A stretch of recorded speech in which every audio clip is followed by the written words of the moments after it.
Damas e cavalheiros, bem-vindos ao canal. No vídeo anterior, eu mostrei a definição de probabilidade que é a mais importante hoje em dia, a chamada definição de Kolmogorov ou definição axiomática. É fácil entender por que ela é chamada definição de Kolmogorov. Aquilo ali é o Kolmogorov e foi o matemático que mais contribuiu para a criação dessa teoria. Agora, por que ela é chamada também de definição axiomática? Aliás, o que vem a ser axioma? Para que serve isso? Nesse vídeo, vamos dar uma olhada no que é axioma, por que ela é chamada de axiomática e por que ela é tão importante hoje em dia e tão diferente das definições anteriores. No tratamento axiomático da probabilidade, que é o que nós vamos ver nesse vídeo, todos os problemas são escritos em termos de teoria de conjuntos e o cálculo das probabilidades é baseado nas regras da álgebra de conjuntos. Vamos dar primeiro uma recordada rápida nessa teoria de conjuntos. Vou usar de novo o exemplo do lançamento de um dado. Começo com um retângulo vazio. Isso geralmente é chamado de conjunto universo ou simplesmente universo. Nesse universo eu coloco pontos, marcados com os números de 1 a 6. Esses pontos vão ser os elementos dos conjuntos. Defino um conjunto que contém 3 elementos, os 3 primeiros números, 1, 2, 3. Vou chamar esse conjunto de A. Agora defino o conjunto B, que contém os 3 números pares. Também o conjunto C, que contém os números 1 e 5. Isso que eu fiz aqui é chamado diagrama de Venn, na forma tradicional usando os círculos. Vamos ver agora as relações possíveis entre conjuntos e as leis e propriedades dessas relações. Mas vamos ver só o básico para que a gente possa passar logo para o que interessa mais, que são as probabilidades. As relações entre conjuntos também são conjuntos. Primeiro, a interseção, que é o conjunto dos elementos que pertencem a 2 conjuntos ao mesmo tempo. A interseção com B, isso aqui é o sinal de interseção, é o conjunto dos pontos x, tal que x pertence a A e x pertence a B ao mesmo tempo. Aqui nesse exemplo, o conjunto de interseção de A e B contém apenas um ponto, que é o ponto 2, esse aqui. Agora, uma definição. 2 conjuntos são chamados de disjuntos se a interseção entre eles for um conjunto vazio. Isso quer dizer que não existe nenhum ponto que pertença ao mesmo tempo aos 2 conjuntos. Aqui nesse exemplo, o B e o C são disjuntos porque o conjunto de interseção deles é vazio. Outra relação é a união. A união B é o conjunto dos pontos x, tal que x pertença a A, ou x pertença a B, ou x pertença à interseção de A e B. No exemplo, a união B é o conjunto dos pontos 1, 2, 3, 4 e 6. O único ponto que fica de fora é o ponto 5, que pertence apenas ao conjunto C. O conjunto de diferença entre A e B é o conjunto dos pontos que pertence a A, mas não pertence a B. No exemplo, a diferença entre os conjuntos A e B é o conjunto que contém apenas os pontos 1 e 3. 1 e 3. O 2 não, porque o 2 pertence também a B. E por último, o conjunto de pontos que não pertence a um conjunto A é chamado de complemento de A, conjunto dos pontos x, tal que x não pertence a A. Então, no exemplo, aqui está o conjunto A, todos os pontos que estiverem fora desse conjunto são o complemento de A. O complemento de A, então, contém os pontos 4, 5 e 6. 4, 5 e 6. O complemento costuma também ser representado dessa forma, um A do conjunto com um C minúsculo de complemento. Os matemáticos estudaram essas relações entre conjuntos da mesma forma que estudam as relações entre números ou entre formas e criaram o que é chamado de uma álgebra de conjuntos. Essas leis e propriedades da álgebra de conjuntos foram demonstradas primeiro no estudo da lógica, mas também servem para conjuntos e para as probabilidades, e algumas dessas leis são bem parecidas com aquelas que a gente já conhece da aritmética. Esse aqui é um quadro reunindo algumas das leis e propriedades da álgebra de conjuntos que serão úteis para nós nesse vídeo. Primeiro, a lei comutativa. A união B é igual a B união A, e A interseção B é igual a B interseção A. Um exemplo dessa lei na aritmética seria 2 mais 3 igual a 3 mais 2 na soma, 2 vezes 3 igual a 3 vezes 2 no produto. Segundo, leis de identidade. A união com o conjunto vazio é o próprio A, a interseção com o conjunto vazio é o próprio conjunto vazio. O conjunto vazio aqui tem o mesmo papel do zero na aritmética. assim como 5 mais 0 é igual a 5, 5 vezes 0 é igual a 0. Terceiro, as leis do complemento. A união de A com o complemento de A é igual ao conjunto universo, e a interseção de A com o complemento de A é o conjunto vazio. Note que a maioria dessas leis e propriedades das relações de conjuntos parecem óbvias quando a gente dá uma olhada no diagrama de Venn. Por exemplo, aquela dali, da lei do complemento. A união de A com o complemento de A é igual ao conjunto universo. Se você dá uma olhada no diagrama de Venn, isso parece óbvio, mas o diagrama não é aceito como uma demonstração, como uma prova em matemática. O diagrama é muito útil porque ele pode nos ajudar a ter umas ideias, a dar uma dica de que caminho tomar para resolver um problema, mas ele por si mesmo não é considerado uma prova em matemática. No início do século XX, toda essa teoria de lógica de conjuntos já estava pronta, mas a probabilidade ainda era um conjunto meio desordenado de regras que não tinham conexões lógicas entre si. O que eu imagino que aconteceu foi que Kolmogorov e outros que trabalhavam nisso decidiram experimentar usar essa teoria que já estava pronta como um chassi e em cima dela construir uma nova teoria de probabilidade. Um chassi, para quem não conhece mecânica, era aquela parte de baixo do carro, uma estrutura metálica onde ficava preso o motor, as rodas, transmissão, suspensão, essas coisas todas. Em cima disso tudo, o fabricante colocava uma carroceria. O que Kolmogorov e sua turma fizeram foi que eles pegaram um chassi que já estava pronto e em cima dele construíram uma nova teoria de probabilidade. Até agora eu tenho falado sobre conjuntos, mas eu ainda não disse nada sobre o axiomático. O que vem a ser uma definição axiomática? O que vem a ser uma teoria axiomática da probabilidade? O que nós vamos fazer agora é achar regras para calcular probabilidades em problemas. Mas algumas dessas regras nós já vimos antes, já usamos antes, como a regra da adição e a regra da multiplicação. Mas agora vai ter uma diferença.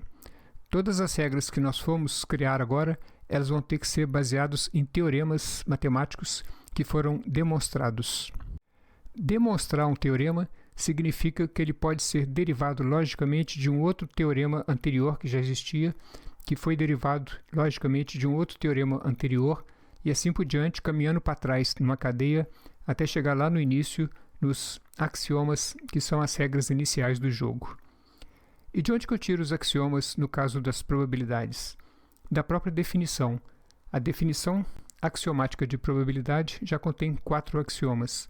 E esses axiomas são as regras dos jogos ou as raízes a partir das quais toda a teoria foi desenvolvida. Para mostrar como isso funciona, vou fazer aqui agora alguns exemplos. Vamos começar com a demonstração de que a probabilidade do conjunto vazio é igual a 0.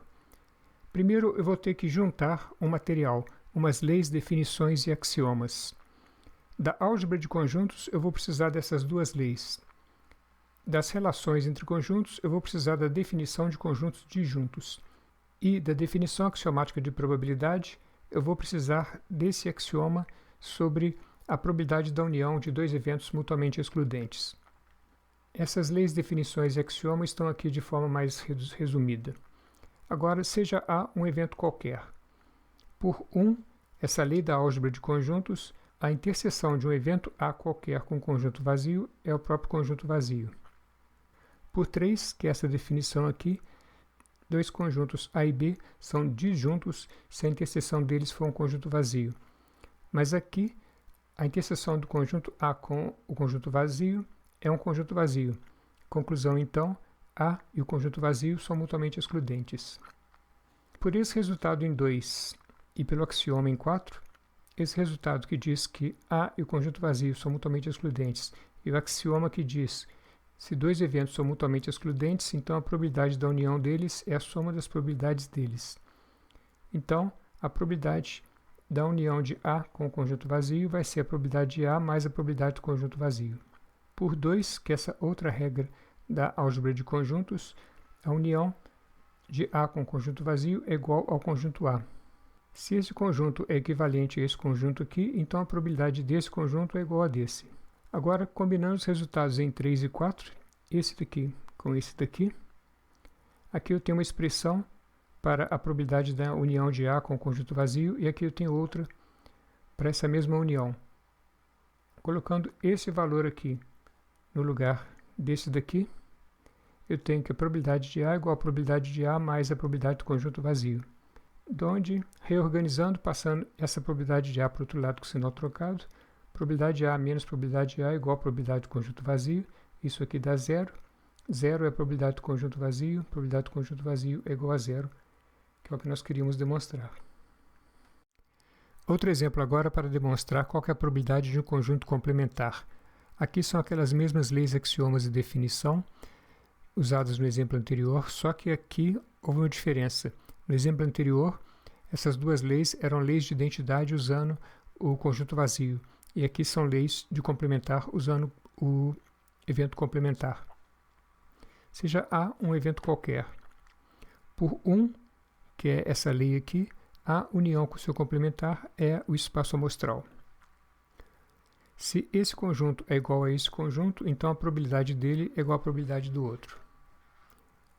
Por esse resultado aqui, e mais o axioma 3, que diz que a probabilidade do espaço amostral é igual a 1, então essa probabilidade aqui eu posso substituir por 1. Então tem probabilidade da união de A com o complementar igual a 1. Por 2 e 5, essa lei que diz que a interseção entre um conjunto e seu complementar é um conjunto vazio. Essa definição que diz que se a interseção de dois conjuntos é um conjunto vazio, então esses dois conjuntos são disjuntos, eu tenho que a interseção de A com o complementar é um conjunto vazio. Isso é uma lei. Mas se essa interseção é vazia, significa que esses dois conjuntos são disjuntos. Agora 4, que é aquela definição de probabilidade. Se esses dois conjuntos são mutuamente excludentes, note que aqui está falando de juntos, porque isso aqui são aquelas regras da álgebra de conjunto. Mas aqui a definição de probabilidade muda a terminologia, ela fala sobre eventos mutuamente excludentes, ao invés de falar em conjuntos disjuntos, mas é a mesma coisa. Então, se os conjuntos A e complementar de A são disjuntos, a probabilidade da união desses dois conjuntos é a soma da probabilidade de A mais a probabilidade do complementar de A. Agora, combinando os resultados 4 e 2, esse aqui com esse daqui, são duas expressões para a probabilidade da união de A com seu complementar. Essa aqui dá 1 e essa aqui dá probabilidade de A mais probabilidade de complementar. Pegando esse 1 aqui, substituindo aqui, 1 é igual à probabilidade de A mais a probabilidade do complementar de A. Reorganizando, passa essas duas probabilidades para o lado esquerdo e o 1 para o lado direito. E agora, isolando a probabilidade do complementar, que é o que nos interessa, ela é igual a 1 menos probabilidade de A. Agora, a probabilidade da união de dois conjuntos. Se A e B forem conjuntos disjuntos, ou, em probabilidade, eventos mutuamente excludentes, essa é fácil, a resposta está no axioma 3 da própria definição de probabilidade. Se A e B são eventos mutuamente excludentes, a probabilidade da união de A e B é a soma das probabilidades de A e de B. Mas o que acontece se os dois eventos não forem mutuamente excludentes? Então, eles terão uma interseção, um evento interseção que não será vazio e conterá alguns pontos. Para calcular a probabilidade da união, vamos precisar também da probabilidade desse evento interseção. A probabilidade da interseção entre dois eventos é um pouco mais complicado de calcular, porque ela vai depender de dois conceitos que a gente ainda não viu, que são o de dependência probabilística e o de independência probabilística. Dois conceitos que são enormemente importantes em probabilidade.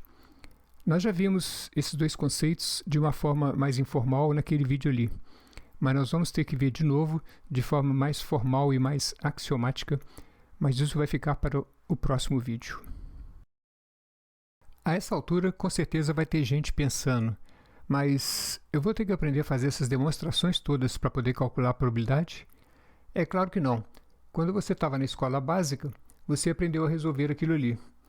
X mais 3 igual a 10. Você pega o 3, passa para o outro lado trocando o sinal e obtém x igual a 7. Mas por que tem que trocar o sinal? Porque isso aí é uma regra que foi baseada nos axiomas da aritmética. Ensinaram para a gente na escola essa regra sem ensinar de onde ela veio, como ela foi derivada. Mas isso foi o suficiente. Eu resolvi pôr esses exemplos no vídeo por duas razões.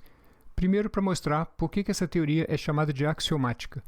Porque ela está encaixada na tendência de axiomatização que tem dominado na matemática desde o século passado, que é fazer com que tudo na matemática todos os teoremas, todas as regras sejam demonstradas logicamente a partir de uma cadeia de demonstrações que começa lá nos axiomas. Não pode haver nada solto ou mais ou menos o intuitivo que não tenha sido demonstrado. E a segunda razão é simplesmente porque eu achei isso interessante e sei de gente que não trabalha profissionalmente com matemática, não precisa disso para viver, mas acha isso interessante e teria curiosidade de ver como funciona. E por hoje é isso, obrigado pela visita e até o próximo.